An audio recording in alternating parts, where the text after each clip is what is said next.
যুক্তরাষ্ট্রের একটি ভূপাতিত সামরিক বিমানের ধ্বংসাবশেষের ছবি প্রকাশ করেছেন ইরানের সংসদের স্পিকার মুহাম্মদ বাগের গালিবাফ। সামাজিক যোগাযোগ মাধ্যম এক্সে রোববার ভূপাতিত যুদ্ধ বিমানের ছবি সম্বলিত একটি পোস্টে বাঘের বলেন, যুক্তরাষ্ট্র এমন আরও 3টি জয় পেলেই পুরোপুরি ধ্বংস হয়ে যাবে। সংবাদ সংস্থা ফারস নিউজের একটি প্রতিবেদনে বলা হয়, ইরানের নিরাপত্তা বাহিনীর একটি যুদ্ধ বিমান ভূপাতিত করেছে।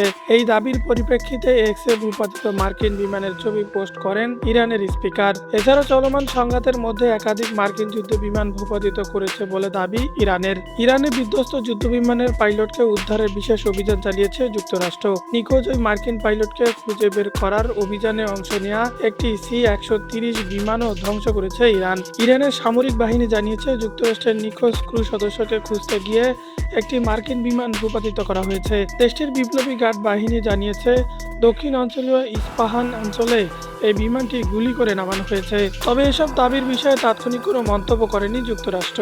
গত 28 ফেব্রুয়ারি ইরানের উপর যুক্তরাষ্ট্র ও ইসরায়েলের যৌথ সামরিক অভিযান শুরুর পর থেকেই অঞ্চল জুড়ে উত্তেজনা বেড়েছে। এ সময় ইরানের একাধিক হামলা চালায় যুক্তরাষ্ট্র ও ইসরায়েল। এর জবাবে ইসরায়েলি ছাড়াও জর্ডান, ইরাক এবং উপসাগরীয় অঞ্চলে থাকা যুক্তরাষ্ট্রের সামরিক ঘাঁটিগুলোতে ড্রোন ও ক্ষেপণাস্ত্র হামলা চালিয়েছে ইরান।